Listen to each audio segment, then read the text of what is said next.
Hi students, நம்ம இன்றைக்கி என்ன பார்க்க போகிறோம்னா 10th ஸ்டாண்டர்ட் என்சிஆர்டி மேத் புக்கில் எக்ஸசைஸ் 9.1ல் 8th சம் பார்க்க போகிறோம். A statue 1.6 metre tall stands on the top of the pedestal. இது வந்து ஃபஸ்ட் பாயிண்ட். அப்போ என்ன பண்ணுறோம், ஒரு ஸ்டாச்சு வந்து ஒரு மேலே வந்து ஒரு பெடஸ்டல் மேலே நிற்கிது. அப்போ வந்து எப்படி டயக்ராம் போடலாம், இதுதான் அந்த பெடஸ்டல்னு வச்சுக்கலாம். பெடஸ்டல் இதுக்கு மேலே தான் வந்து என்ன இருக்குது, அந்த ஸ்டாச்சு இருக்குது. இதுதான் வந்து அந்த ஸ்டாச்சு. ஓகேவா? இப்போ அதுக்கடுத்து from the point on the ground, அதாவது ஸ்டாச்சுவோட லென்த்து கொடுத்துருக்காங்க பாருங்கள், 1.6 மீட்டர்.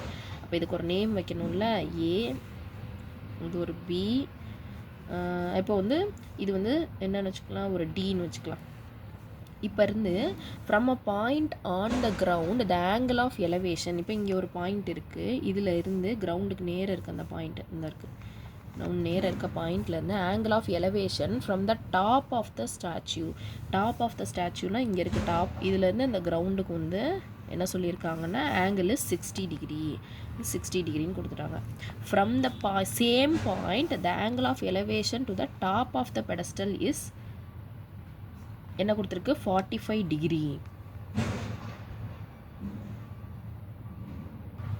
இது வந்து என்னது, டாப் ஆஃப் த பெடஸ்டல். என்ன மேம் ரெண்டுமே டாப்னு கொடுத்துன்னு கன்ஃபியூஸ் ஆகிடக்கூடாது. ஏன்னா நான் இப்போ வந்து ஒரு செகண்டில் கன்ஃபியூஸ் ஆகிட்டேன். என்னன்னா இது வந்து டாப் ஆஃப் த ஸ்டாச்சு, இது வந்து டாப் ஆஃப் த பெடஸ்டல். பெடஸ்டலோட டாப் வந்து இந்த பிளேஸ், சரியா? அப்போ இங்கே வந்து என்ன வரும், இதோட ஆங்கிள் எவ்வளோவா மேக் பண்ணுறது, திஸ் இஸ் 45 டிகிரி. ஓகேவா? இப்போ என்ன கொஸ்டினில் கேட்டிருக்காங்க அப்படின்னா, find the height of the pedestal. இந்த லென்த் வந்து கண்டுபிடிக்க சொல்லியிருக்காங்க. இதுவும் நம்ம சேம் லாஸ்ட் சம்மில் யூஸ் பண்ண மாதிரி டேனை யூஸ் பண்ணி நம்ம செய்ய போகிறோம். செய்ய ஸ்டார்ட் பண்ணுவோமா? இதே வந்து ட்ரையாங்கிளாக பிரிச்சுக்கலாம். ஃபஸ்ட்டு என்ன பண்ண போகிறோம், இன்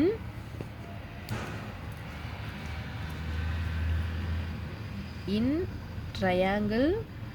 ஃபஸ்ட்டு என்ன ட்ரையாங்கிள் எடுத்துக்கலாம், டிபிசி. அதாவது இங்கே பாருங்களேன், டிபி, இது சின்னு வச்சுக்கலாம். டிபிசி இந்த சின்ன ட்ரையாங்கிளை வச்சுக்கிட்டு செய்வோமா? இதில் வந்து ஆங்கிள் கொடுத்துருக்கு. அப்போ tan 45 டிகிரியோட வேல்யூ என்ன எழுதணும், tan 45 டிகிரினா ஆப்போசிட் பை அட்ஜசன்ட். அப்போ என்ன வரும், BD by BC. BD by BC, BD by பிசின்னு வந்துருச்சா? இப்போ என்ன எழுத போகிறோம், பிடி பை பிசியோட வேல்யூ என்ன தெரியும், தெரியாத வேல்யூ என்னென்னு வச்சுக்கலாமா, ஹெச்ன்னு வச்சுக்கலாமா? ஓகே, இப்போ tan 45 டிகிரியோட வேல்யூ வந்து என்னென்னா 1 is equal to BD யோட வேல்யூ வந்து H by BC, that is equal to BC யோட வேல்யூ நமக்கு கிடச்சிச்சு என்னது, H. இப்போ H என்னன்னு கண்டுபிடிச்சோம்னா அதுதான் இந்த இதோட ஹெச்சோட பிடியோட லென்த்து. ஓகேவா? இப்போ இன்னொரு ட்ரையாங்கிள் இருக்குல்ல, பெரிய ட்ரையாங்கிள், அதை யூஸ் பண்ணி செய்வோமா? அதை யூஸ் பண்ணி என்ன எழுத போகிறோம்னா, இன் ட்ரையாங்கிள் ஏபிசி, அதாவது ஹோல் பெரிய ட்ரையாங்கிள் இருக்குல்ல ஏபிசி, இந்த ட்ரையாங்கிள்லேருந்து டேன் பெரிய ட்ரையாங்கிளுக்குரிய ஆங்கிள் 60 டிகிரி. அப்போ கீழே என்ன எழுத போகிறோம்னா, tan 60 degree is equal to அதுக்கு என்ன வரும், ஆப்போசிட் பை கீழே இருக்குது, ஆப்போசிட் என்னது, AB by BC. AB by BC. ஏபியோட வேல்யூ என்னது, ஏபியோட வேல்யூ தெரியாது. ஆனால் 1.6ஐயும் இந்த ஹெச்சையும் ஆட் பண்ணால் தான் டோட்டல் வேல்யூ. அப்போ அதுக்கு ஏபிக்கு பதிலாக 1.6 ப்ளஸ் ஹெச். பிசியோட வேல்யூ என்னன்னு தெரியுமா, பிசியோட வேல்யூக்கு பதிலாக இங்கே என்ன கண்டுபிடிச்சிருக்கோம், பிசிக்கு பதிலாக அதுவும் ஹெச். ஓகேவா? இப்போ tan 60 டிகிரியோட வேல்யூ என்னது, √3. √3 is equal to 1.6 plus h by h. ஓகேவா? இதுலேருந்து ஹெச் மட்டும் கண்டுபிடிக்க போகிறோம், அவ்வளோதான். ஹெச் இந்த சைடு உள்ள மல்டிப்ளை பண்ணால் என்ன வரும், √3h, that is equal to 1.6 plus H. இப்போ ஹெச் எல்லாம் ஒரு சைடு கொண்டு வந்துடலாமா?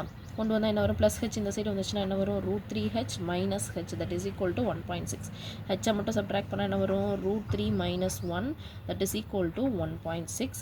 h is equal to 1.6 divided by √3 minus 1. அப்போ இதை வந்து எப்படி மல்டிப்ளை பண்ணுவோம், √3 plus 1 divided by √3 plus 1, that is equal to மேலே இருக்கிறது அப்படியே எடுக்கட்டுமா, என்ன வரும், 1.6 into √3 plus 1, கீழே இருக்கிறது a minus b into a plus b. அப்போ a square minus b square, a squareனா √3 the whole square minus 1 square. அது ஆன்சர் என்ன வரும், இங்கே எழுதுவோமா, இடம் தான், ஸ்பேஸ் தான் பத்தலை, சரி பரவாயில்ல. 1.6 இன்ட்டு √3 + 1 டிவைடட் பை 3 - 1. 3 - 1னா என்ன வரணும், 2ன்னு கிடைக்குமா? அப்போ 1.6 இன்ட்டு √3 + 1 டிவைடட் பை 3ல் 1 போயிடுச்சுன்னா 2. இதை வச்சு இங்கே கேன்சல் பண்ணலாம். என்ன வரும், 1 2 is 2, 8 2s are 16. அப்போ 0.8. இப்போ ஆன்சர் வந்து 0.8 இன்ட்டு √3 + 1 மீட்டர். அவ்வளோதான் ஆன்சர்.